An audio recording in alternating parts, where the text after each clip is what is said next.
Good evening. Hi, can everyone hear me? Good evening, everyone, and welcome to Arlington Reads. My name is Kate Summers. I'm the president of the Friends of the Arlington Library Board, and on behalf of the board, I'd like to express my thanks to all of you for attending tonight and continuing this incredibly important discussion. For those of you who attended our recent spring book sale held just last month in April, I'd also like to give you a note of thanks. I announced this last week, but I'm particularly proud, so I'm going to repeat it again. The numbers are in. We made over $88,000. Yes. $88,000 during our spring book sale. So if you stopped by and bought a book, thank you. All of that money comes back to the library, comes back to support important programs like the one we're hosting tonight. So while we're on that topic, I want to make another impassioned plea. If you've got books at home, records, DVDs, movies, games, things like that, please donate them to us. We're experiencing a little bit of a kind of a shortfall in donations, partly due to the construction we have here at Central. So if you've got books that you've already enjoyed, you want to pass them on to others for enjoyment, please pass them to us, donate to the Friends of the Arlington Library. We'll give you a tax receipt for the donation, and then we'll sell them at our upcoming book sales. Again, thank you, and without further ado, I'd like to introduce Diane Crush.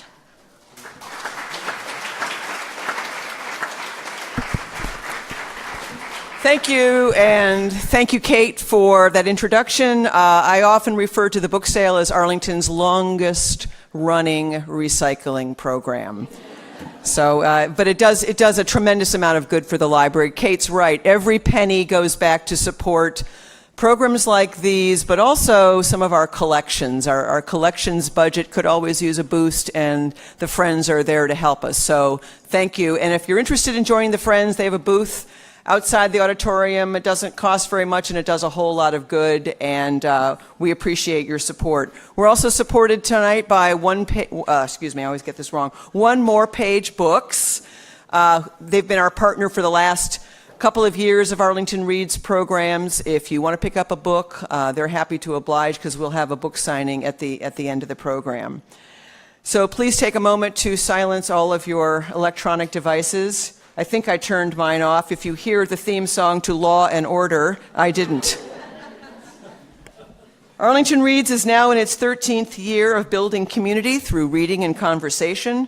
And throughout the years, we've brought this country's preeminent writers to meet with us in person and talk about their books and the works that have shed light on some of the most pressing topics of the day. We've talked about immigration. We've talked about Black Lives Matter. We've talked about war, the role fiction plays in presenting the truth. And this year's theme, Habitats for Inhumanity, communicates that tradition of close examination of current events and policies. In this case, those policies that create housing inequities, promote discrimination and segregation, and cause poverty. For this series, we've been fortunate to present authors who have combined immersion and investigative journalism techniques to write books that deepen our understanding of and compassion for people who live in poverty on the edges of our collective awareness. Last Thursday, we hosted a panel discussion and community dialogue sponsored by the Community Progress Network, and that was a good tie-in for this evening. And I don't know how many of you were here 2 weeks ago for the Catherine Boo conversation behind the Beautiful Forevers. A more global perspective, but a really great conversation about issues that matter. Tonight, however, we're hosting Richard Rothsein, who is a distinguished fellow of the Economic Policy Institute and a senior fellow emeritus at the Thurgood Marshall Institute of the NAACP's Legal Defense Fund and the Haas Institute at the University of California, Berkeley. Widely seen as a leading authority on U.S. housing policy, Mr. Rothsein joins us tonight to discuss his landmark book, The Color of Law, A Forgotten History of How Our Government Segregated America. Mr. Rothstein will speak for about 45 minutes, and then we'll open it up for questions, and we will have runners in the room passing you microphones. Because we are taping this evening, we ask that you please wait until the microphone's in your hand. I know people get excited and want to jump up and blurt their question, but we want to make sure everybody has the benefit of hearing it, and especially so that we can record it. The Color of Law has been very favorably reviewed. A lot of people have written terrific things about it. For example, this powerful and disturbing history exposes how American government deliberately imposed racial segregation on metropolitan areas nationwide. That was from the New York Times Book Review. Another review. Yet even scholars familiar with this field will find Rothstein's work illuminating for its breadth of inquiry and inspiring for its passion. That was from the Chronicle of Higher Education. And finally, Rothstein's work should make everyone, all across the political spectrum, reconsider what it is we allow those in power to do in the name of social harmony and progress, and we should view it with more skepticism. And that was from the American Conservative. So please give a big Arlington Reads welcome to Richard Rothstein.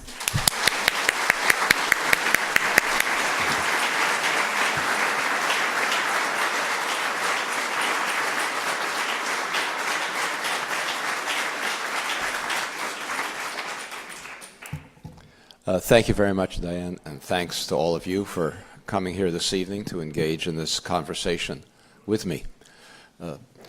As you all know, in this country, in the 20th century, we made a resolution to abolish racial segregation. Actually, the NAACP lawyers began by challenging segregation in law schools because they figured that if judges were too dense to understand anything else, they might be able to figure out that you couldn't get a good legal education in a segregated law school. And they won that victory and then moved on to challenge segregation in higher education, graduate schools, and then in colleges. And as you know, in 1954, won an order to desegregate elementary and secondary schools. And then the civil rights movement that included not only litigation, but demonstrations and marches and civil disobedience forced the country to abolish segregation in everything from water fountains to lunch counters to buses to interstate transportation. We understood as a nation that racial segregation was wrong. It was inconsistent with a constitutional democracy. It was immoral. We understood that it was harmful for both African Americans and for whites, and we understood that it was unconstitutional.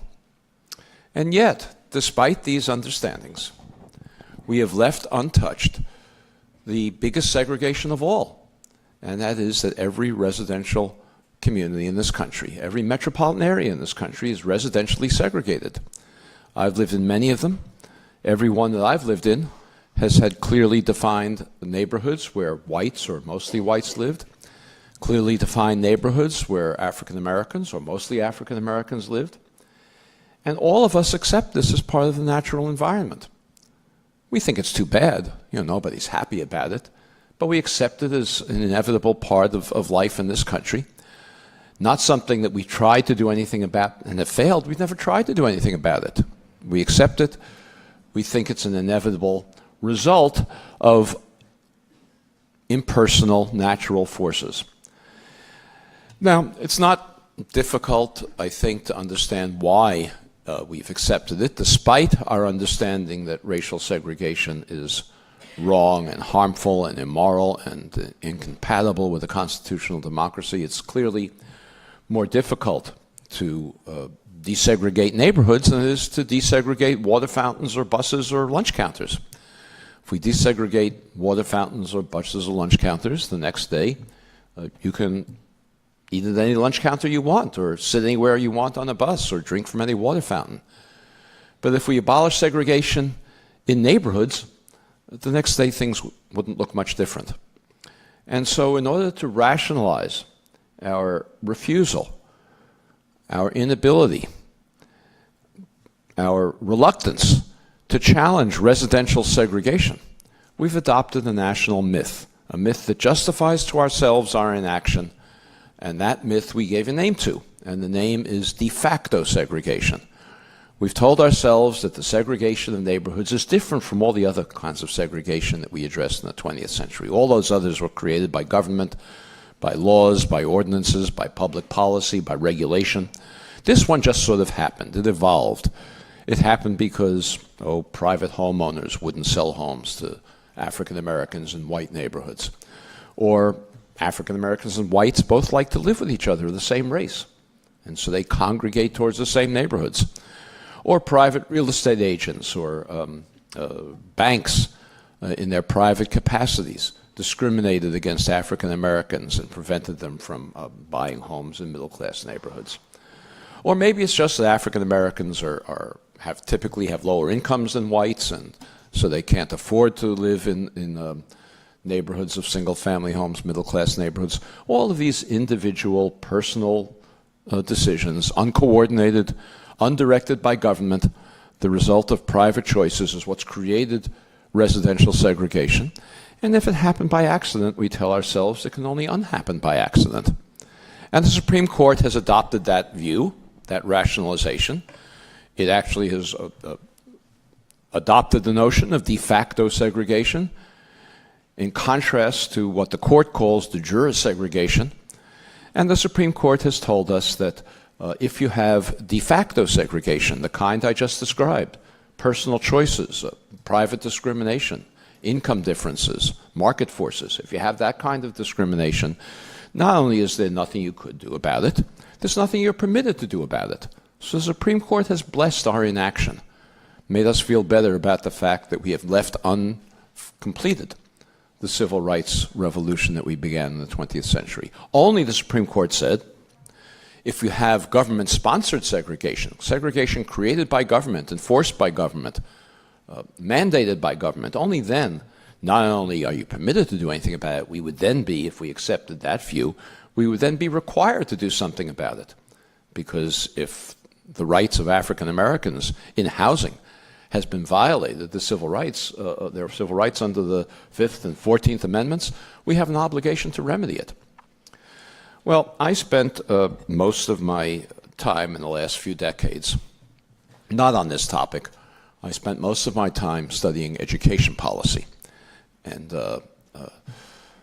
I came to understand that when you take children and concentrate them, disadvantaged children, particularly minority disadvantaged children, and concentrate them in single neighborhoods, their social and economic disadvantages can overwhelm the schools that they attend and make it impossible to close what we call the achievement gap. I spent many years writing articles explaining why the education policy we're following in this country was utter nonsense. The notion that we could close the achievement gap simply by holding teachers accountable for higher test scores for black children. And I tried to show through many examples that it was inevitable that you would have an achievement gap between middle class and disadvantaged children. And I'll give you one example. If we know, for example, that African American children in this country living in urban areas have asthma is at four times the rate of middle class children. And if a child has asthma, the child is more likely to be awake at night wheezing. The child might be drowsy when the child comes to school the next day, maybe sleepless, maybe even absent. Asthma is the largest single cause of chronic school absenteeism in this country today. And if you have two groups of children who are equal in every respect, except for the one fact that one group has a higher rate of asthma than the other, that group is going to have lower average achievement, which is not to say that some children with asthma are not going to have higher achievement than typical children without asthma, because there's a distribution of outcomes for every human characteristic. We know that. But on average, it's inevitable that if a child is sleepless and absent and drowsy, that child typically, not always, but typically is going to achieve at a lower level than a child who comes to school well-rested and attentive and healthy. Well, if you take children like that, a child who is absent more often, a teacher can perhaps give that child special attention. And while they won't overcome fully the disadvantages that lack of attendance or drowsiness causes, they might improve that child's achievement somewhat. But what happens when you take children like this, who not only have asthma, but lead poisoning or stress from parental unemployment or economic insecurity or homelessness or any of the dozens and dozens of social and economic characteristics of disadvantaged children, and you concentrate those children in single schools, it becomes impossible to think that we could actually close the achievement gap between children like that. The schools would be overwhelmed with dealing with these. Not every child can get special attention. That's an oxymoron. And so I came to understand that segregated schools were the most serious cause of the problems we have in education today. And I further came to understand that the reason we have segregated schools in this country today is because the neighborhoods in which they're located are segregated. In fact, schools today are more segregated than at any time in the last 45 years in this country because of neighborhood segregation. Well, this is what I've been thinking about 10, 15 years ago. And then in 2007, I read a Supreme Court decision. The Supreme Court looked into a case of two school districts, Louisville, Kentucky, and Seattle, Washington. Both of these districts had embarked on very, very modest school desegregation programs. They had a choice plan. Both districts had a choice plan. But if the choice of a child would further exacerbate racial segregation, that choice would not be honored in favor of the choice of a child who might help to desegregate a school. So if you had in Louisville or Seattle a high school student who applied to a mostly white high school, and there was one place left in that mostly white high school, and both a black and a white child applied for that one last place, the black child would be given some preference. It's a very, very token, modest, trivial desegregation plan. Now, most children, certainly most high school students, don't want to go to school outside their own neighborhoods and away from their friends. And the cases where you have one place left and the black and the white child both apply for that case couldn't be rarer. But the Supreme Court was outraged by this policy in Louisville and Seattle. Chief Justice John Roberts wrote the plurality opinion and said this was unconstitutional to try to desegregate the schools in this way. And the reason he said it was unconstitutional because the schools in Louisville and Seattle, he said, were segregated because the neighborhoods in which they were located were segregated. Well, I thought that was a wise observation on his part. I didn't disagree with that. But then he went on to say that the schools in Louisville and Seattle were segregated because the neighborhoods in which they were located were segregated, and the neighborhoods in which they were located were segregated de facto because of all of the private choices and decisions, market forces and economic trends that I described before. And he said, if you have segregation that was not created by government, that's de facto, government has no role in desegregating, no role in remedying it. Well, I remembered reading this case, a situation in Louisville, Kentucky, one of the two districts where from which this case arose, where a white homeowner in a suburb of Louisville, Shively, a middle-class suburb of single-family homes, had an African-American friend living in the city of Louisville. Excuse me. The African-American friend was a decorated Navy veteran, also a middle-class guy with a family, a wife and a daughter, and he was trying to find a home in a suburban area to raise his child and to move his family, and no realtor would sell him a home in what was then all-white suburban Louisville. So the white family in the suburb of Shively, the white homeowner, bought another home, a second home in that suburb, and resold it to his African-American friend as a way of getting him the opportunity to move into the suburb. And when the African-American family moved in, a mob surrounded the home, protected by the police. They threw stones through the windows, and the police somehow couldn't identify any perpetrators. They then firebombed the home, and the police couldn't identify any perpetrators. They dynamited the home, and the police couldn't identify any perpetrators. And when this riot was over, the state of Kentucky arrested, tried, convicted, and jailed with a 15-year sentence the white homeowner for sedition. And I said to myself, this doesn't sound much like de facto segregation. It may be that the government has more to do with this than Chief Justice John Roberts thought. And of course, I knew a little bit more about that, more than that. I had known of other instances where there was government participation in creating residential segregation.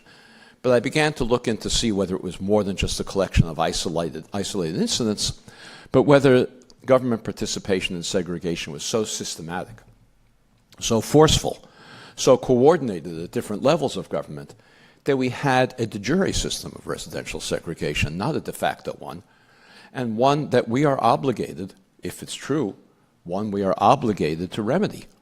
Because as American citizens, if we've got a de jure system of residential segregation, every one of us has the obligation to participate in creating remedies to desegregate the society. So that was the task I undertook, to see if this was a system or isolated incidents, and the conclusion I came to, as you know, is that indeed government participation in creating segregation of neighborhoods in every metropolitan area, ensuring that African Americans and whites could not live near one another, was so powerful, so systematic, so thoroughgoing at all levels of government and all departments of government, that we have a system that is unconstitutional as segregation of water fountains. It's as unconstitutional as segregation of buses or of lunch counters or of any other public facility. And as such, as I said, we're under the obligation, all of us, to do something about it. And we've never done anything about it because we've comforted ourselves with this myth that it didn't happen. The actions of the government to segregate this country were once well known. The subtitle of my book is "This is a Forgotten History of How Government Segregated America." There's nothing hidden about it, because as I describe some of the policies that were followed, you will see that there was nothing hidden about these policies. It was out in the open. Everybody knew what was going on. But we've accepted it, and this generation, our generation, has forgotten it. So let me describe some of the chief policies that government followed to create segregation in this country. I can't describe many of them, but I'll describe a few of the powerful ones.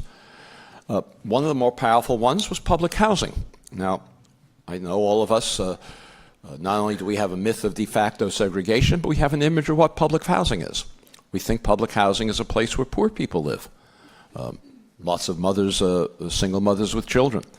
Lots of young men without jobs in the formal economy. Acting out, engaging in oppositional behavior, attracting the attention of the police, engaging in violent confrontations with the police.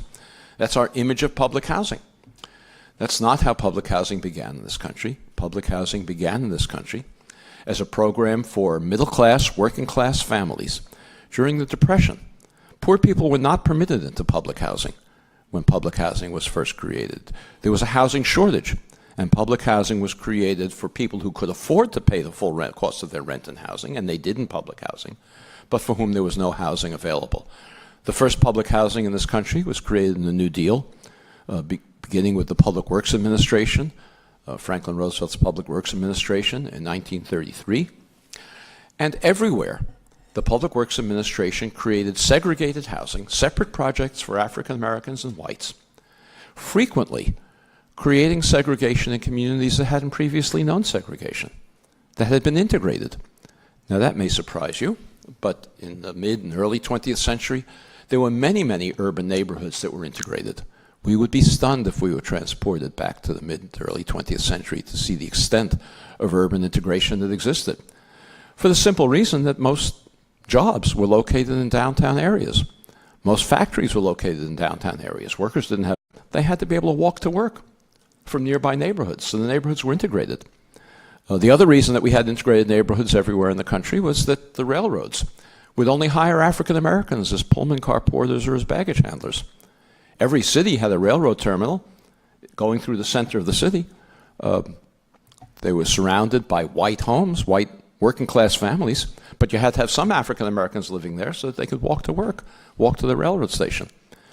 I don't know if any of you read this a few weeks ago, Linda Brown passed away. She was the daughter of the plaintiff in Brown versus Board of Education, the case that came out of Topeka, Kansas, to desegregate schools. And I don't know if you read the obituary of Linda Brown in the New York Times, but one thing that struck me was that Linda Brown, who went to a segregated school in Topeka, Kansas, that was why the case was brought, lived in an integrated neighborhood. Her playmates were white and black. And this was not uncommon in the mid-20th century for the reasons I described. Some of you may have read the autobiography of the great African-American poet, novelist, playwright Langston Hughes. He describes how he grew up as a teenager in an integrated Cleveland neighborhood. We don't think of Cleveland today as being a place where there was an integrated downtown neighborhood, but that's where Langston Hughes grew up. He says his best friend in high school was Polish. He dated a Jewish girl in high school. This was not unique in the country at that time. But the Public Works Administration demolished housing in that neighborhood, demolished integrated housing in that Cleveland neighborhood to create two separate projects, one for African Americans, one for whites, creating a pattern of segregation in Cleveland that otherwise would never have developed in the way that it did. In my book, I like to focus to the extent I can on self-satisfied places like Cambridge, Massachusetts, or Berkeley, California, places that somehow think they don't have these problems. Well, Cambridge, Massachusetts, the area near the Massachusetts Institute of Technology, Central Square neighborhood, some of you may be familiar with it. Central Square neighborhood in the 1930s was about half black, half white, integrated neighborhood. Public Works Administration demolished housing in that neighborhood, and the federal government built two projects, one for African Americans, one for whites, creating a pattern of segregation with that and other segregated projects in the Boston area that otherwise would never have developed. And I can say that much more confidently about Boston than I can about Cleveland, because Cleveland, there was a first great migration during World War I, and so there was some informal segregation, non-government created segregation in Cleveland before that. In Boston, there wasn't. There was no first great migration to Boston. The segregation of Boston was created by the federal government in a place that hadn't known segregation before. Even in the South, Atlanta, an area near downtown Atlanta called the Flats, was an integrated neighborhood like the Central Square neighborhood. It was about half black, half white. The Public Works Administration demolished integrated housing in Atlanta. You know, everything else in Atlanta was segregated. Jim Crow had segregated water fountains, had segregated buses, had segregated schools, but not housing. The Public Works Administration demolished integrated housing in the Flats and built a project for whites only, from which African Americans were excluded. African Americans who were living in an integrated neighborhood and whose housing was demolished had to double up with relatives or move to less adequate housing elsewhere. This went on all over the country. I'm obviously not going to give case after case of these examples, but you can get the idea. In World War II, the policy of the government was further deepened. During World War II, hundreds of thousands of workers flocked to centers of defense production to take jobs in the war industry. There had been very few jobs available in the Depression relative to the demand. The war created opportunities for employment, and the migration of workers into centers of defense production overwhelmed frequently the communities where they were working.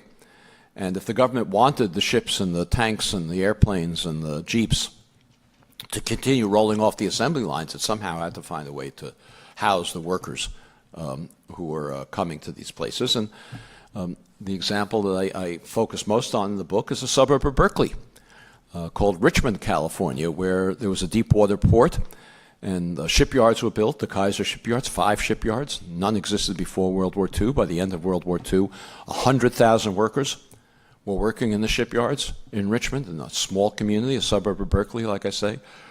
Richmond had a population of 20,000. It was all white. There were very few African Americans living on its outskirts who were working as domestics in the homes of white families. They were mostly the wives of Pullman car porters, because nearby Oakland was the terminus of the Intercontinental Railroad. But it was a basically white community. 100,000 workers coming to Richmond and Berkeley and that area with their families. It's probably an influx of 300,000, 400,000 people. I don't know how a community grows from 20,000 to 400,000 in just 4 years. I mean, it's unimaginable. The federal government had to build housing for these workers if it wanted the ships to be produced. And so it built housing for war workers in Richmond and in Berkeley. The housing for African Americans was temporary housing, shoddy housing along the railroad tracks near the industrial area. Temporary because the city of Richmond announced that African Americans who came to the city during the war to work in the shipyards and other war industries would have to leave at the end of the war.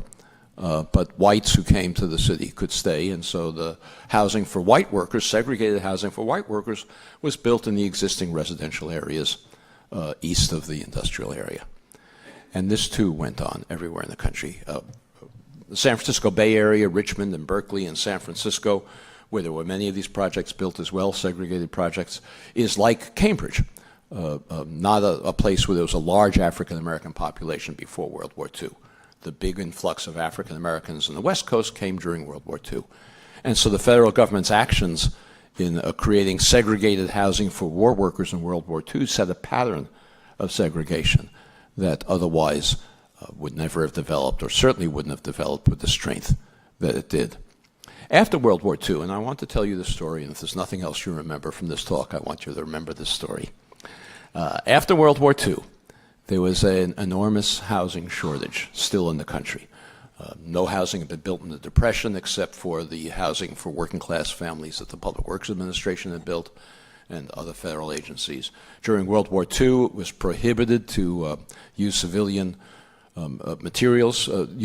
construction materials for civilian purposes. Only housing for war workers could be built.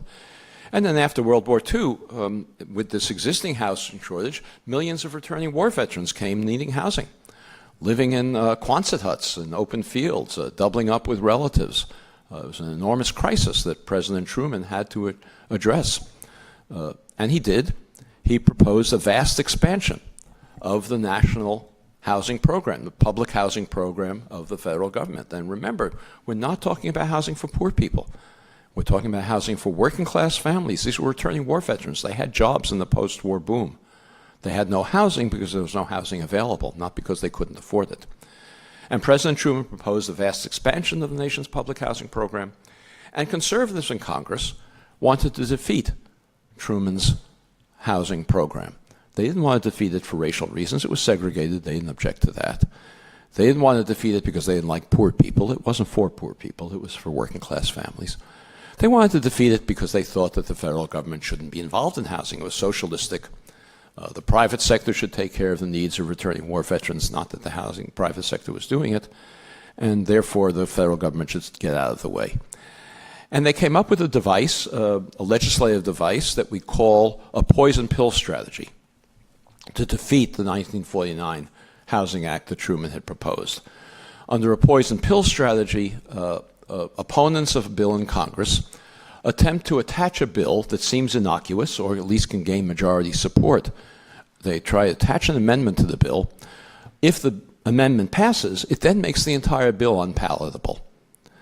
And conservatives in Congress, and this is what I want you to remember, conservatives in Congress proposed an amendment to the 1949 Housing Act that said from now on, there can be no more racial discrimination in public housing. It has to be integrated. No more segregation in public housing. Of course, it was a cynical proposal. They didn't want public housing at all. But they planned to vote for the amendment, vote for the integration amendment. They assumed that Northern liberals would join them in voting for the integration amendment. That would create a majority. The integration amendment would pass.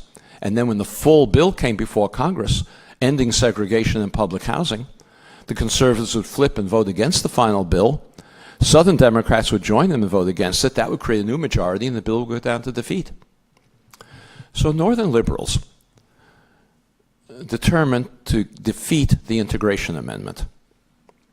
They were led by, I see many of you are old enough to remember, they were led by Hubert Humphrey, the leading civil rights advocate in the United States Senate. He was called Mr. Civil Rights because he had insisted on a civil rights platform, a plank in the Democratic platform in the 1948 Democratic Convention.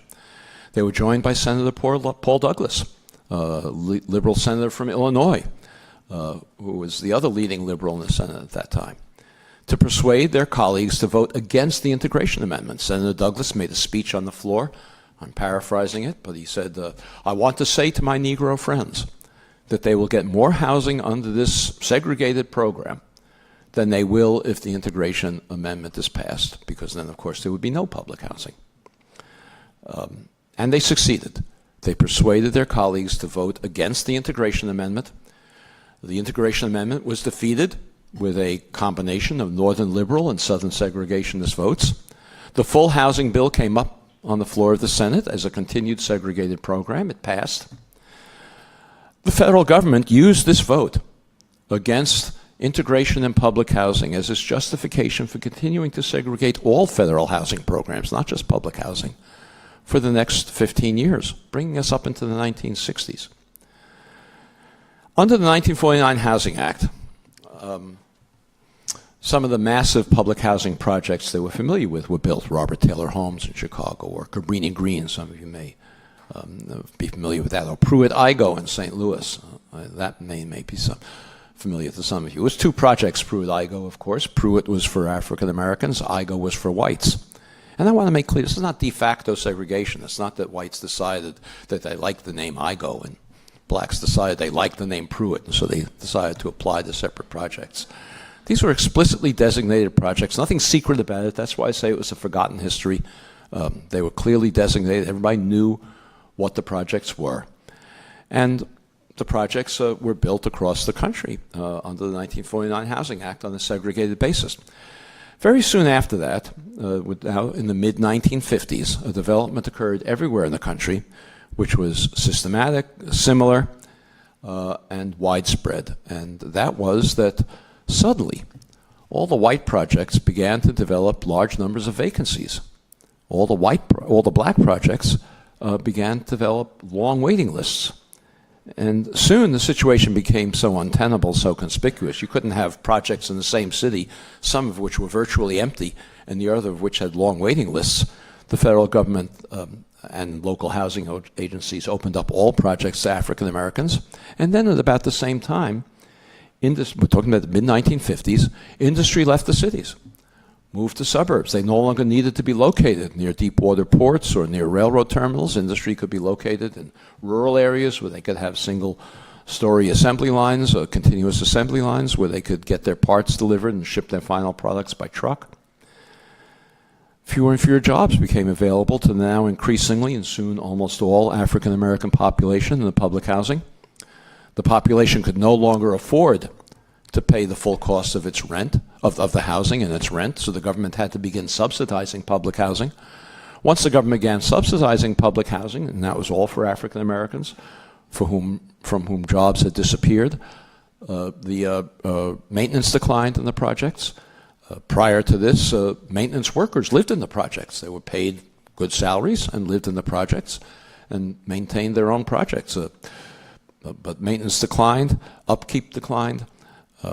The projects became vertical slums that we come to associate with public housing today. But that's not how public housing began. That's not how public housing needs to be. But let me talk for a minute about why all these vacancies developed in the white projects and not in the African American projects, because that leads me to another federal program, perhaps even more powerful in creating segregation than public housing. And that's a program of the Federal Housing Administration, another New Deal agency formed in 1934, the year after the Public Works Administration was established. And the Federal Housing Administration embarked on a program to suburbanize the entire white population out of urban areas into single-family homes in the suburbs. It was an explicit racial program. It was not an accident. It was an explicit racial program to get whites to move out of suburbs into out of cities into single-family homes in the suburbs and prohibit explicitly African Americans from following. And you're familiar with many of the projects. They were done all over the country. This is how the country came to be suburbanized in the late 1940s and 50s and 60s. And you're familiar with these projects. They're everywhere. They're in this area. Hundreds and hundreds and hundreds of these developments. Perhaps the most famous is Levittown, east of New York City. 17,000 homes. Maybe some of you may have heard a song that Pete Seeger used to sing by Malvina Reynolds. I see some people nodding already. Little boxes on a hillside made of ticky-tacky, and they all look the same.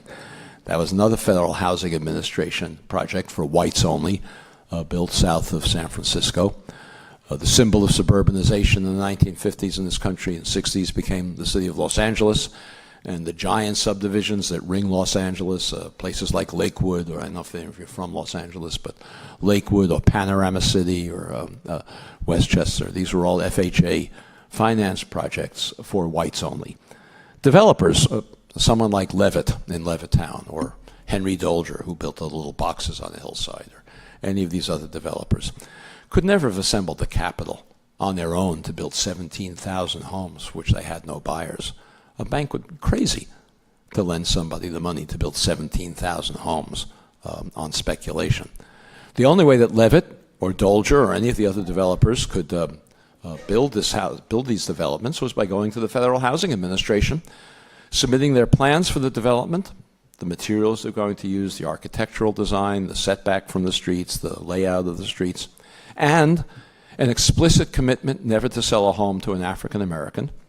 And with that commitment and those plans, the Federal Housing Administration guaranteed bank loans for those developers to build developments like Levittown. The FHA even required Levitt and these other builders to include a clause in the deed of every home in these developments that prohibited resale to African Americans or rental to African Americans. And these clauses still exist in homes in this area and everywhere in the country. This was a Federal Housing Administration policy. It was not the action of rogue bureaucrats. This was an explicit policy written in the manual of the Federal Housing Administration. Federal Housing Administration had an underwriter's manual that it distributed to appraisers everywhere in the country whose job it was to evaluate projects like this for federal guarantees. The underwriting manual said that no project could be approved if it was not for the same racial class. That's what the manual said, not that any projects were approved for the other racial class. And it even warned appraisers not to approve projects that, even if they were all white, for all whites, were close to where African Americans were living because, in the language of the manual, this is a government manual, they ran the risk of infiltration by incompatible racial elements. This was federal policy. There's nothing de facto about this. This is federal policy. It's an unconstitutional system that we have. It determines the racial landscape that we have today. It determines most of the social problems that we have in this country today, the most serious social problems we have in the country today. The homes in these developments in the mid-20th century sold for $8,000, $9,000, $10,000 at the time. In today's inflation-adjusted terms, that's about $100,000. Any working-class family, white or black, can afford to buy a home for $100,000 with a no down payment VA loan. Black workers in the mid-20th century could have afforded to buy these homes as easily, well, almost as easily as whites. They all had jobs. So the post-war boom, the whites had somewhat better jobs than the African Americans, but these were accessible to African Americans. But they were prohibited from participating in this. The white families bought these homes for $100,000 in today's terms. Today, those homes sell for $300,000, $400,000, $500,000. They are unaffordable to working class families of either race, either black or white.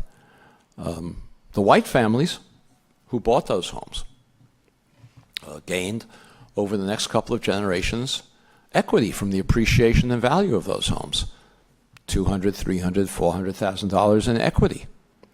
They used that wealth, and in this country, the chief way that most Americans gain what wealth they have is from the equity they have in their homes. It's only the very wealthy that get it from the stock market or for investments. The white families, working class families who became middle class as a result of this program, used that wealth to send their children to college. They used it to care for elderly relatives. They used it to take care of emergencies, whether it was temporary bouts of unemployment or medical emergencies. And they used it to bequeath it to their children, who then had down payments of their own for homes. African Americans who were prohibited from participating in this program and who were increasingly concentrated in urban neighborhoods from which jobs had disappeared gained none of that wealth. The result is that today, African American incomes, on average, are about 60% of white incomes, 60% of white incomes. There's a story behind that difference as well, but I'm not going to describe that this evening. But 60%. You would think that if there was a 60% income ratio, there would also be a 60% wealth ratio.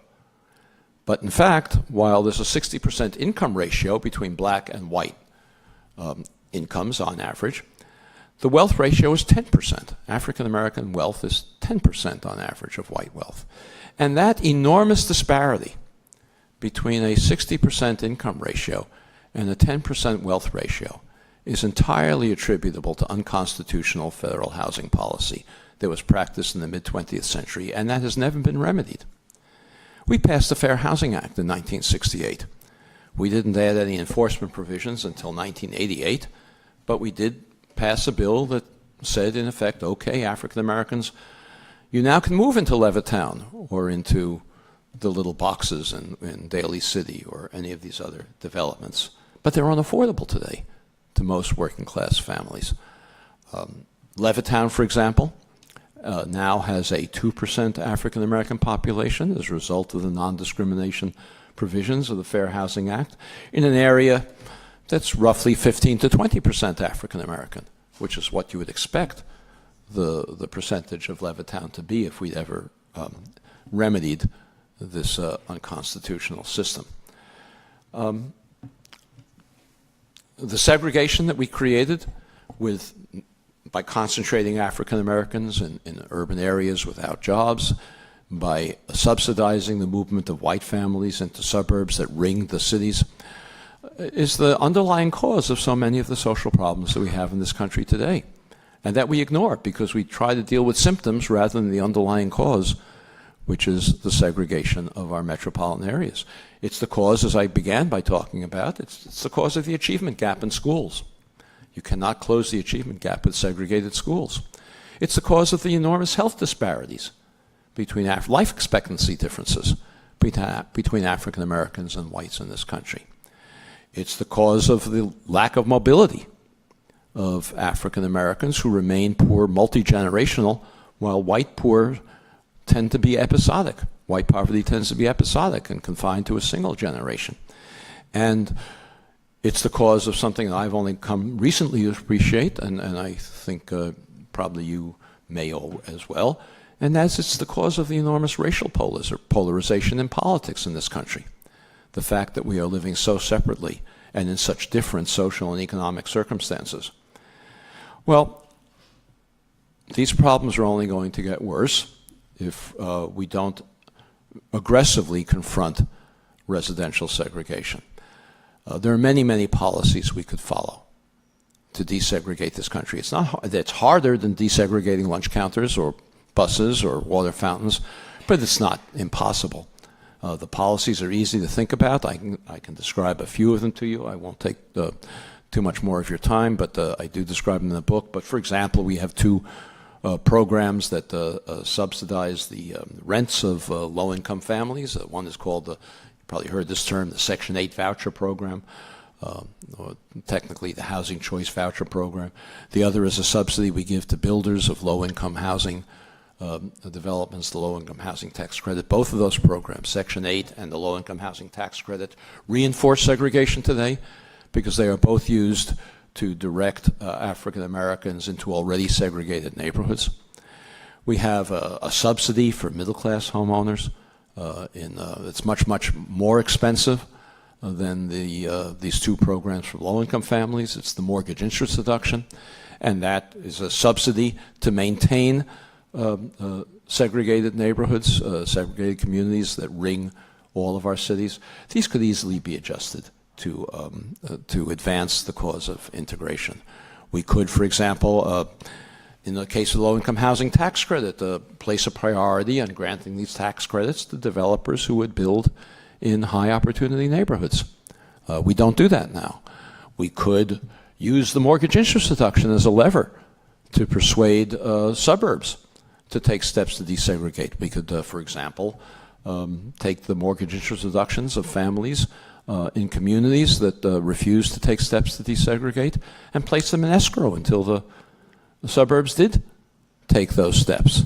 And it wouldn't be punitive. You could return the mortgage interest deduction to those families once their communities took steps to desegregate.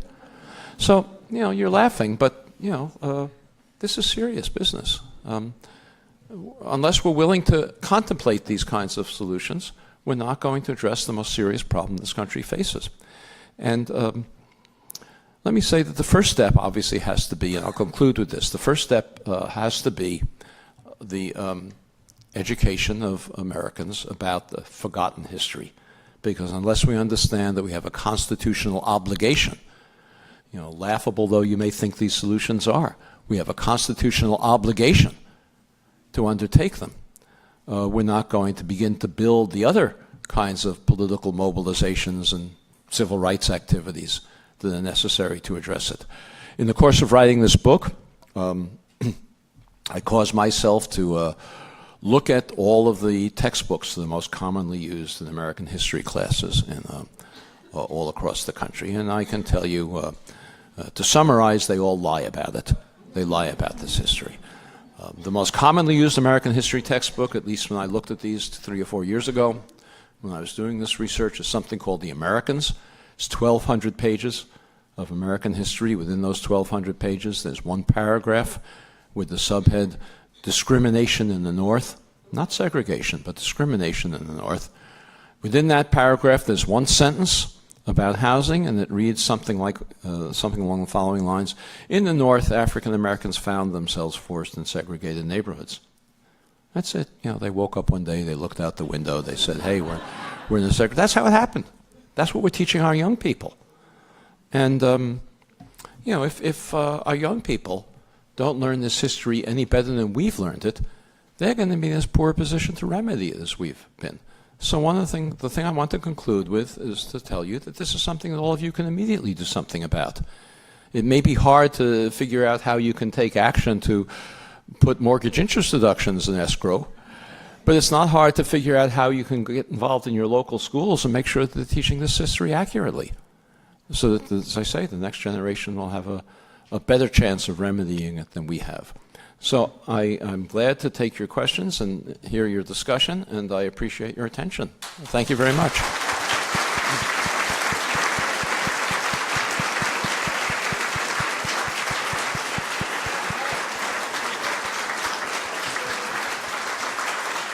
So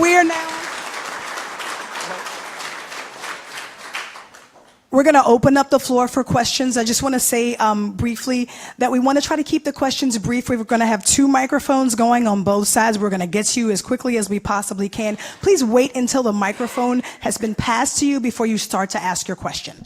Okay, we'll start over here. Hi. Are there new or current avenues for more litigation along the lines of the ones that got shot down with Louisville and Seattle?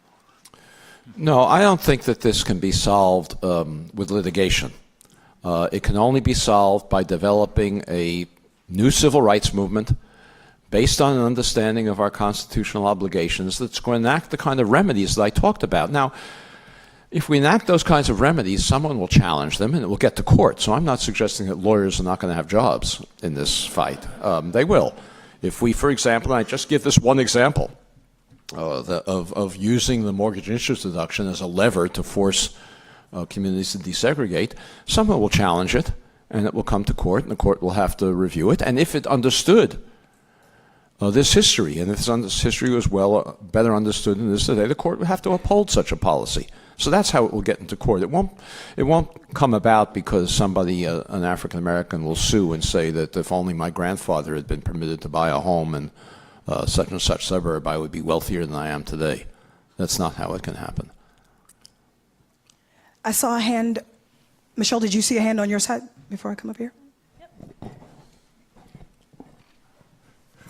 couple years ago, Ta-Nehisi Coates wrote an article in Atlantic magazine in which he described the financing process in Chicago post-World War II, where whites got the kind of mortgages that we're all accustomed to. You build up equity while you're paying off the loan. whereas the banks that lended to African Americans who were buying homes didn't give them traditional mortgages as we know them, but it was rather I can't remember the term for it, but you didn't, Contract buying, it was called. yes, you didn't accrue any equity. So if you got sick or you temporarily lost your job, fell behind in your payments, you were wiped out. My question is, was there any explicit or implicit governmental support for that distinction? Well, of course. The reason that banks did that was because the FHA wouldn't insure their mortgages, wouldn't insure conventional mortgages for African Americans. And the banks were not willing to issue mortgages without FHA insurance or VA guarantees. So this is an important point to remember. I'm glad you asked that question. We need to stop thinking about these things as private activities. It's true that banks are private institutions, but they operate under rules that are set by the government. And if the government had not had a manual that prohibited the banks from issuing mortgages to African Americans, they wouldn't have had to buy on contract. Can I borrow this for a second, one of these?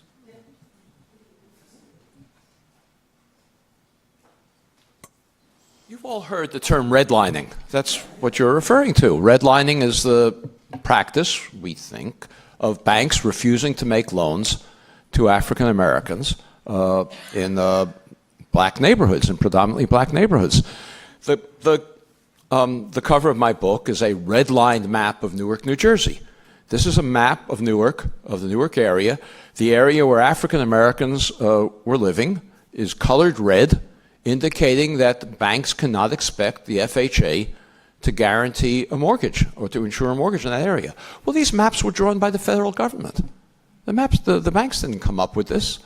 There was another New Deal agency called the Homeowners Loan Corporation that drew these maps of every metropolitan area in the country, and that's where the term redlining comes from. It colored red areas where African Americans were living to guide banks in knowing where they could expect federal guarantees for mortgages and loans. Thank you. Yeah, hi. I have a question about zoning. You talk about zoning in your book, and you talk about how a lot of zoning, or some amount of zoning around the country, was done for exclusionary purposes, for racial exclusion. Can you talk about, of all the zoning that we all know and have across the country today, how much of it is there because of these, for these exclusionary reasons versus some potentially more pure justifications? Well, some of it was for racially explicit reasons, but in most cases it's designed to lock in economic advantages that were created by the racial exclusion policies that I described. So I consider, in my view, I'm not a lawyer, I'm not a constitutional lawyer, but I think that zoning ordinances, exclusionary zoning ordinances, that the ordinances of many middle-class communities that restrict development to single-family homes, frequently on large lot sizes, I think they're unconstitutional because they're designed to lock in a racial division that was created for explicit racial reasons, even though the zoning ordinances themselves claim not to be racial in origin. And when I said before that, I made it as a serious suggestion, if we took steps to require these kinds of communities to desegregate, whether it's using the mortgage interest deduction as leverage or taking other steps, the first thing that we need these communities to do is to abolish their exclusionary zoning ordinances. Every community, in my judgment, every community ought to have a mix of moderate, low income, market rate, and affluent housing. And zoning ordinances that prohibit that should be prohibited.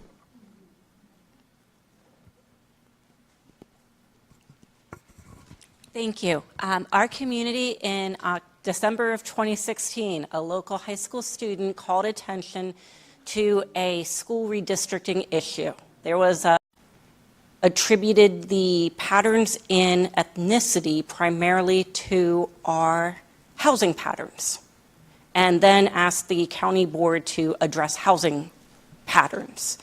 we pride ourselves on diversity, and we pride ourselves on being incredibly educated. Incredibly what? Educated. You would never, and civil, and the Arlington way. You will truly find ourselves, and humble too. Someone will tell you about the Arlington way, and you will be amazed at our humility. So, knowing our community, would you be able to comment on our next steps? Because we also have a very active citizenry who is happy to share lots of stories with young people and schools, and yet when school boundaries come up, we see a lot of discussion. And I would welcome your comments. Well, I am confident that you are the person here who is going to spur the new civil rights movement around housing that I was talking about, and I'm looking forward to seeing what you accomplish. I don't know anything about Arlington. I apologize. But I will say, all I can talk about is in general terms, and I don't know what applies to Arlington and what doesn't. As I mentioned, the low-income housing tax credit is structured to segregate, to reinforce segregation. That can be changed. I don't know I don't even know what county we're in. What county is it? Arlington. Arlington County. All right. Well, Arlington County has some influence over the use of these tax credits. The Section 8 voucher program. Is there a public housing authority in Arlington? Well, that's a problem, isn't it? You could establish a public housing authority and allow Section 8 families to move into the community. What? Russell Schroeder with Arlington County Housing Division. Oh.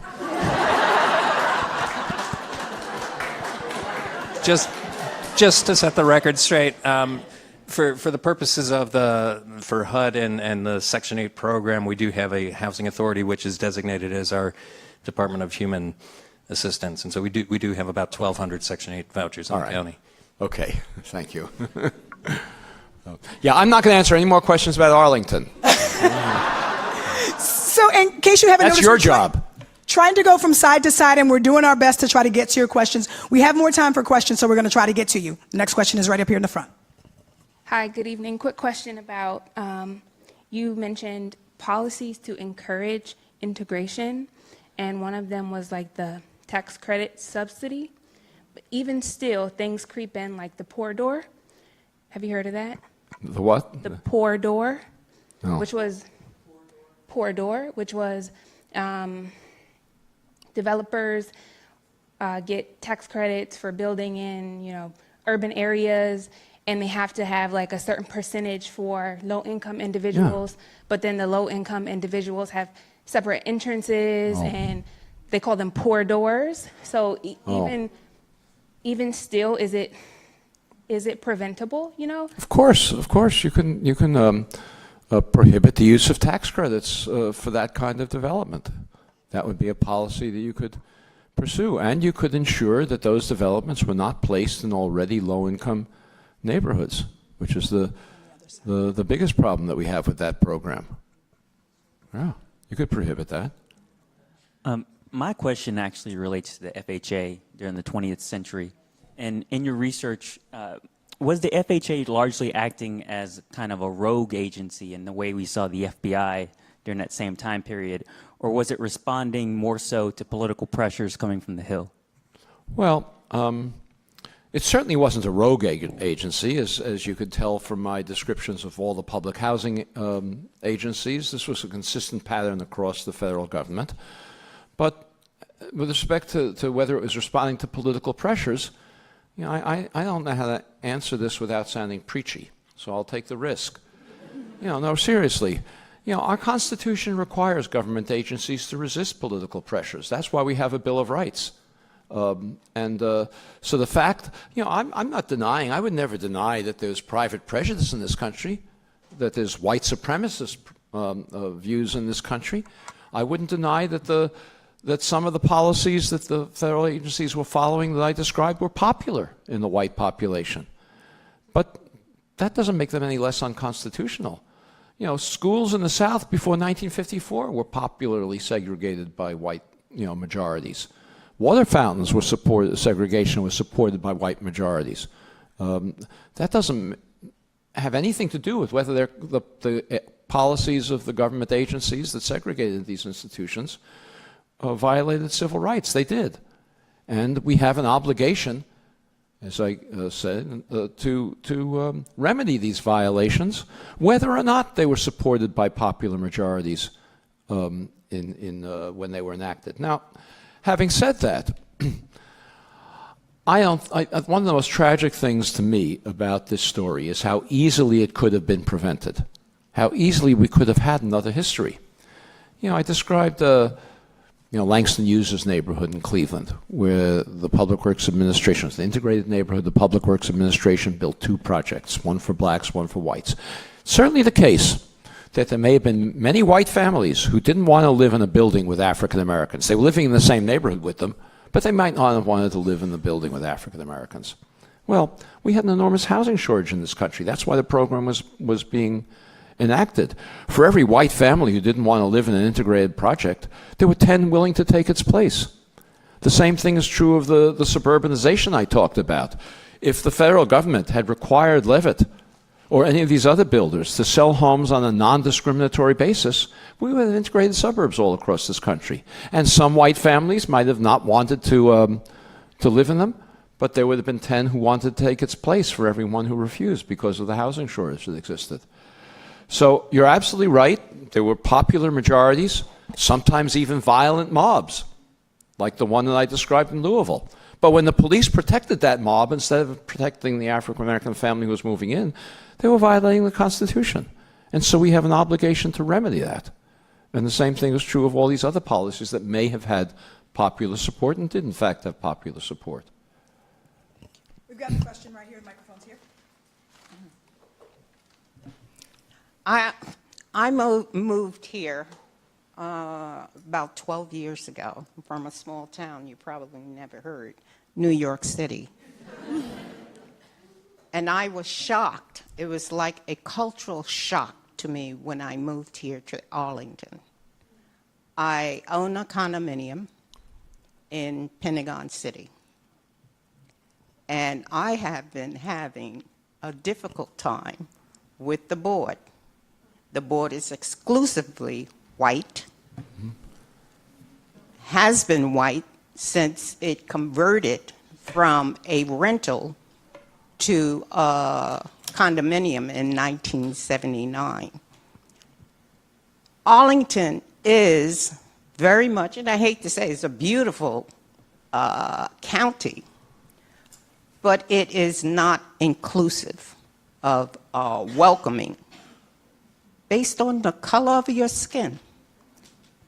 And I, too, have decided, because of your book, I read your book twice. So have I. And you need, and you need to write a sequel to it for the 21st century, bringing it more up to date. Because it's still happening, especially someone talked about the banks. Would you shed some light on, in terms of the housing bust, how Wells Fargo, all the major banks discriminated against African American and other minorities? Thank you. Well, all I can say is that I'm an old man. I'm not going to write a sequel to this book about the 21st century, but you can. And I'm looking forward to it. I'll read it. I'll read it twice.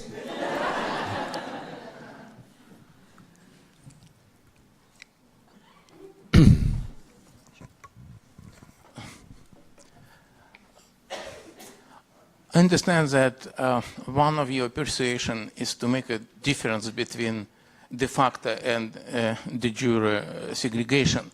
And I can imagine, just hypothetically, that somebody file a lawsuit, class action lawsuit against government, and for example, I'm government attorney, and I would ask you 2 questions. The first, this policy was widespread are they coordinated or not? And the second question is about motive. What's the first question? They were widespread what? Widespread policies in the government. Are these policies was coordinated in different parts of the government, or it just happened? And the second part of the question about motive. For example, Federal Housing Association was a lender, and they may say it's a sound decision as a lender not to provide this loan because of racial attitude of population, and because if somebody move to neighborhood, the property value may drop. So this might be kind of defense. It's not what I think. What you could reply? Well, the first question is, what are these various policies of government agencies coordinated? No, they didn't have to be. But it was systematic. It came, and I only described two of them. I only described public housing and the FHA. I didn't describe, for example, as I do in the book, the practice of the Internal Revenue Service to grant tax exemptions to nonprofit institutions that were promoting segregation in their neighborhoods. I didn't talk about the fact that the National Association of Real Estate Boards had a code of ethics that prohibited realtors from selling homes to African Americans in white neighborhoods, so that every real estate agent who was licensed by a state agency was being licensed in violation of the 14th Amendment by that state agency. So these were policies. There wasn't anybody sitting on top saying, you do this, you do that, you do that. There was but it was systematic across government agencies. Well, and of course I began my talk by talking about police and prosecutors and courts that participated in this as well. So far as your second question is, the Constitution, and again, I'm sounding preachy, but the Constitution does not allow that justification for racial discrimination. You cannot racially discriminate, a bank cannot, or the FHA cannot refuse to insure mortgages in certain neighborhoods because it thinks that neighbors will object. Any more than the government can restrict speech based on whether it likes or doesn't like it. People are entitled to object, but the government can't use that objection as a constitutional basis for refusing to treat people equally. I know you said you weren't interested in writing another book, but I just had a follow-up question. I wondered, you mentioned about the importance of educating the next generation and younger people, and I was curious if you ever considered partnering with someone to do some sort of small curriculum for high school or college, or perhaps turning this into some sort of a children's book to start that conversation with kids young, knowing what they're looking at in their environment was engineered, and we could un-engineer or re-engineer. Yeah, can I partner with you to do that? No, seriously, I have been meeting with teachers and trying to get. It's a big job to write a curriculum. It's not, it's not a simple thing. I've been working on this for a number of months, trying to find somebody who will do this, and I haven't been able to find someone yet. So, if you know of any teacher groups that want to develop a curriculum around this history, I'd be glad to work with them and to help them to the extent I can. It's not something I'm qualified to do, but it's something I would like to see done. Absolutely. To her point, I wanted to say, even this book needs to be in college. I was an econ major and a history minor, and still never got this information. A lot of it was theoretical, but and I went to historically black college, where of course we talked about discrimination and race and our history, but really getting down to how orchestrated the discrimination and the segregation was, and why wealth is not at the level it should be in the black community.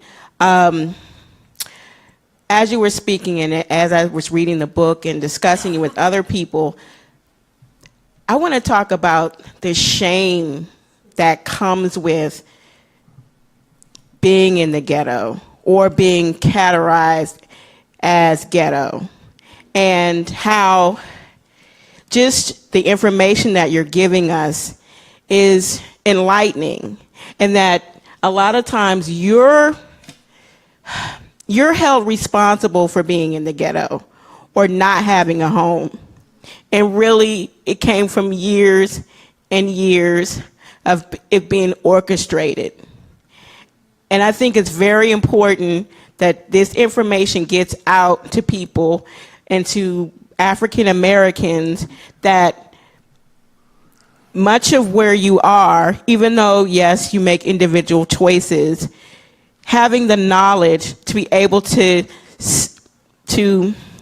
fight for yourself, fight for other people so that you can have wealth and you can fight against forces that were fighting against you to have wealth. It's very important. And I just want us all to look differently at the ghetto or at public housing, and that this is not something that is about the person, but it was about a system that was never really designed for you to get out of, for people to get out of that. And if somebody does get out of it, or somebody does have wealth, that still doesn't reflect on people who are in public housing, or it's not even just public housing, who just don't have what other people have, or have what other Black people have. And that's just something that it's healing, because now I have information and we have information that can be passed down so that you can start the generational wealth. And I appreciate this book. Well, thank you.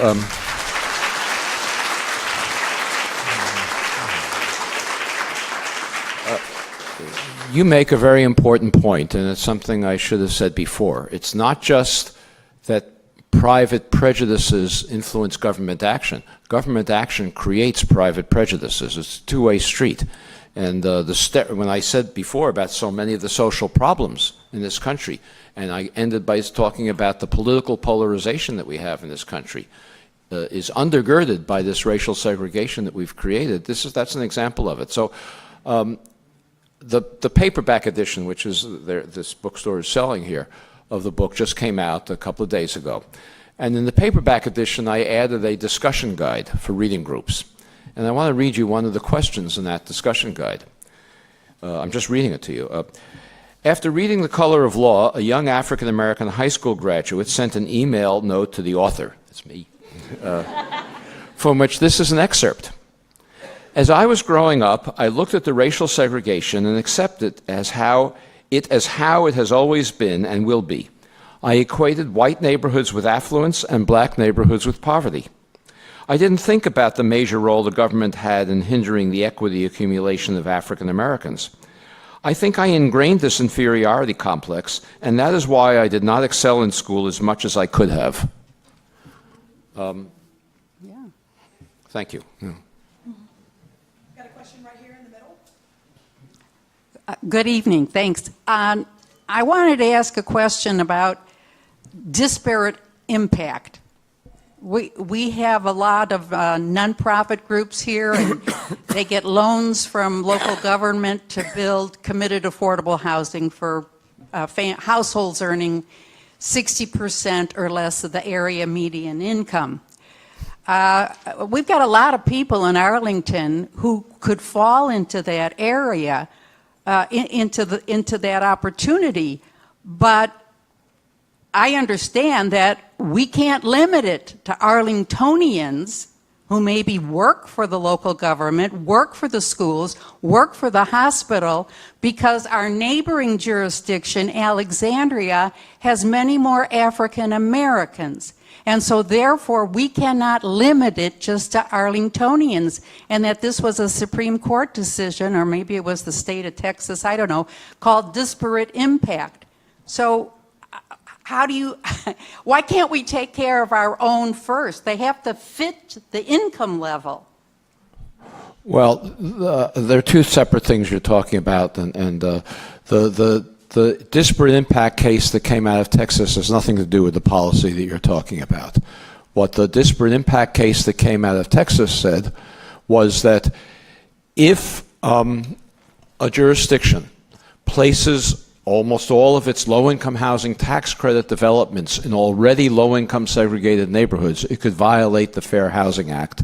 And the technical term for that is it has a disparate impact on African Americans. So that has nothing to do with the policy you're talking about, which comes out of HUD and is not the result of a court decision.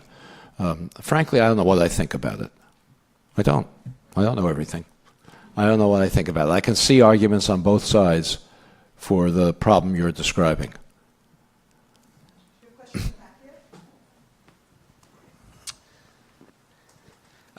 There's so much I like about the research that you've done and how you approach it. What bothers me is your statement about how it's constitutional, and you'll go back to this is constitutional. That doesn't matter.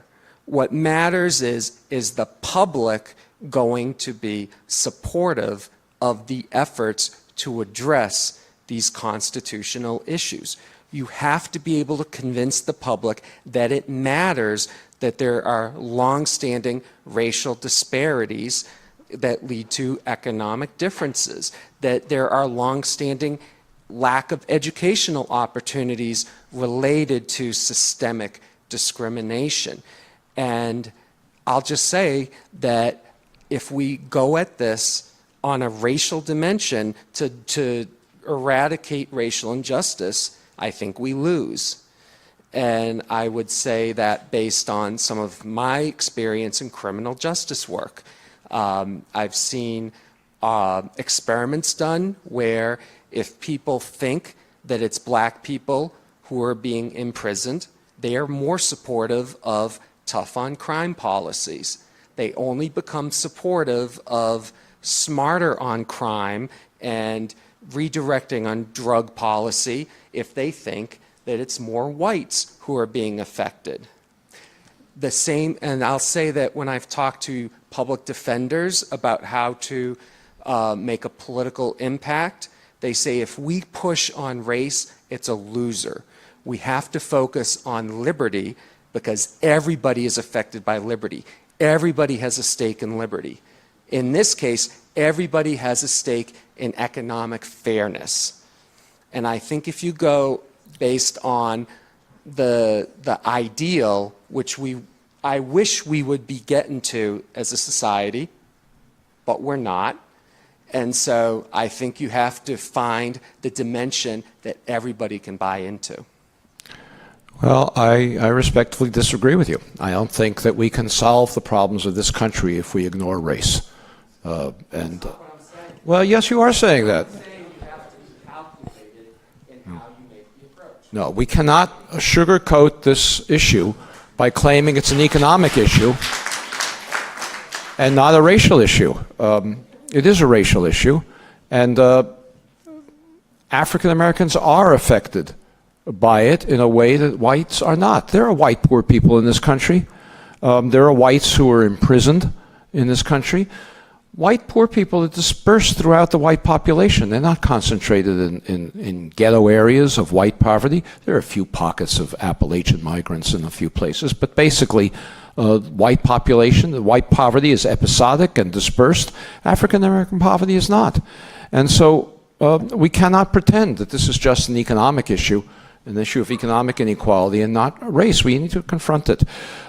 We would not have won any of the civil rights victories that we won in the mid-20th century if we ignored race as an issue, and we can't win them now. We've got to begin talking about it. And I'm hopeful that a conversation is developing in this country that is more passionate and more accurate and more empathetic about our racial problems than we've ever before had in our history. It started with the Black Lives Matter movement.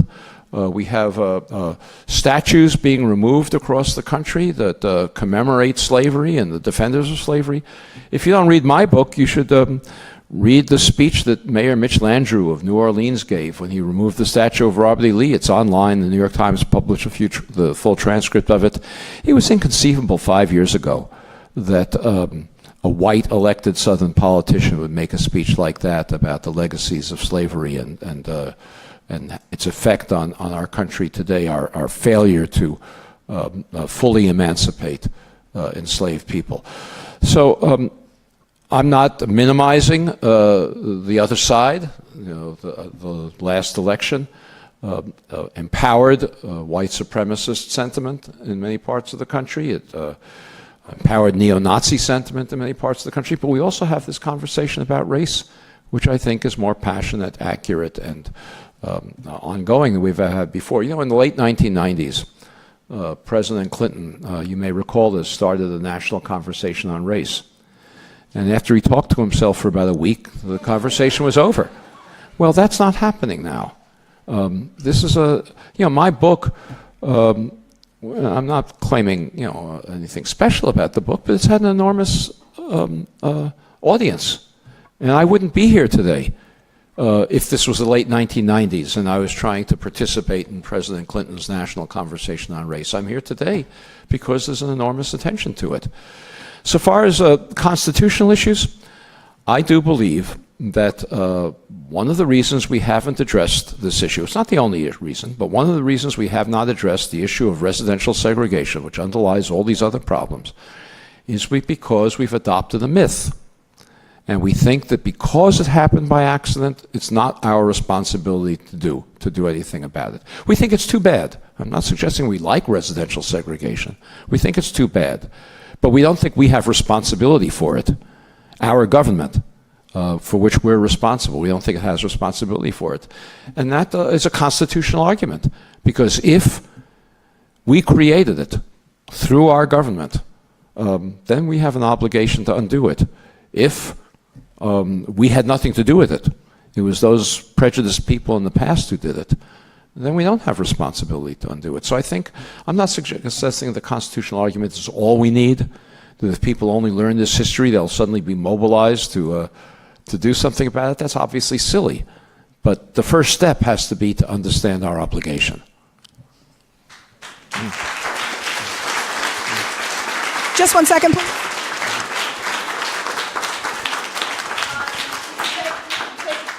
Questions, and then someone in the audience wanted to make an announcement about something, and as we wind down, I want us to think of ways that the library can be helpful in convening conversations, continuing to work with others of you in the room to keep the conversation going. Obviously, we just kind of scratched the surface this evening, but there's a lot of lively, important sentiment around this, and we are willing to do what it takes to be the space for the conversations, if that's helpful. So let's take a couple more, and then we'll have our book signing. We've compounded, as bad as residential segregation is, we've compounded it by funding our schools from real estate taxes. That just, takes it to the power of 3 or something. Do you have, it's going to be a long slog before we really do anything significant about residential segregation, but do you have any ideas or suggestions about the school funding issue being so disparate? Well, I don't fully agree with you on this. The extent to which school funding is based on property taxes varies from state to state. There are some states in which property taxes play a very little role, and the racial disparities in the education system in those states are no different than they are in states which are driven by property taxes. The racial disparities in our schools, I'm not suggesting that schools don't need more money. Yes, they do. They need a lot more money. But they're never going to get enough money to eliminate the effects of residential segregation on the concentration of disadvantaged children in schools, no matter how much more money they get. So I'm not saying that we shouldn't reform property tax systems, but that's not a panacea. So just one final question here. And then 2 more comments. Yeah, but Oh. first, please. Okay, thank you very much. I think you sort of touched on this, but I'm not sure how to ask this. pretending that the current federal administration didn't exist, if you were in charge of HUD, I mean, what role or what policies, main policy lines would you design for that agency? I don't think it makes any difference who's in charge of HUD. There is no political support today in this country to develop and implement the kinds of policies that are necessary to desegregate this society. So the first thing we need is, if I were in charge of HUD, I'd have all my assistant secretaries going around making speeches about the importance of desegregation. That's what I would do, because we need to educate the American public about the history of how this happened and about the harm that it continues to do, about the challenge it throws to our self-conception as a constitutional democracy. And that's the first step. And the second step is, and this is not something HUD can do, something only you can do. Second step is we need a new civil rights movement that's focused on the big, unaddressed, addressed issue of the civil rights movement of the 20th century, and that is residential segregation. And that's going to require marches and demonstrations and civil disobedience and political mobilization and all the other things that social change requires. Knowing this history is only part of it. Thank you. And everybody should buy this book.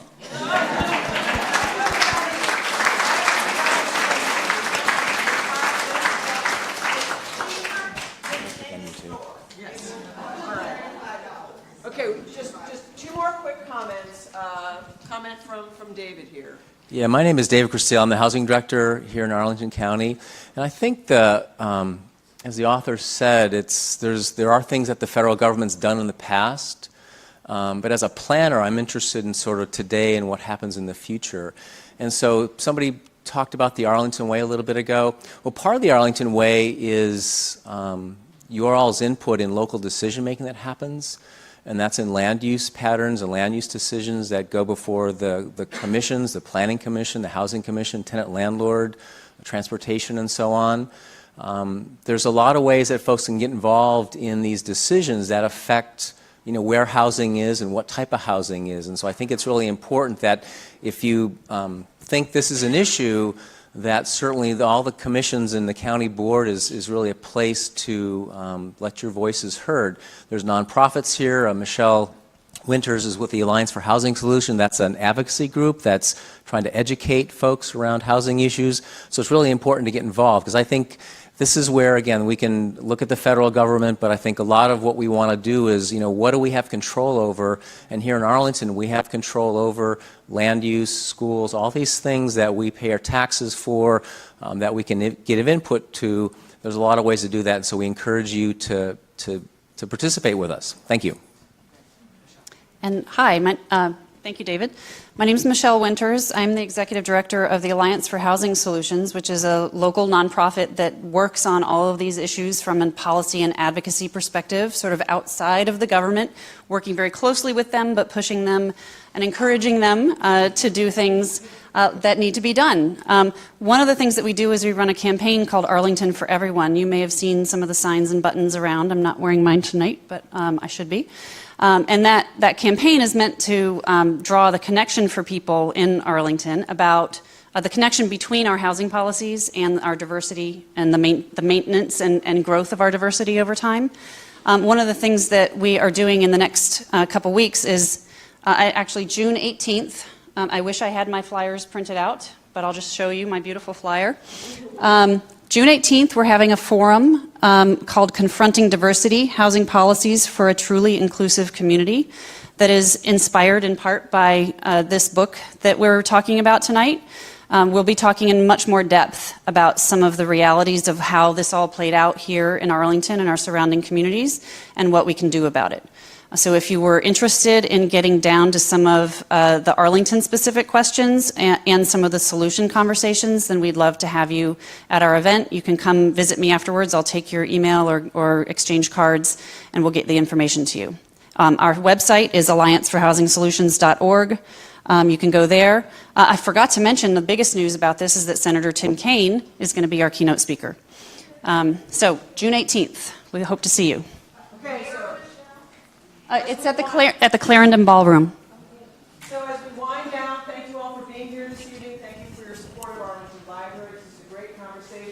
Join us in 2 weeks for Matt Desmond and Evicted, and you can continue the conversation.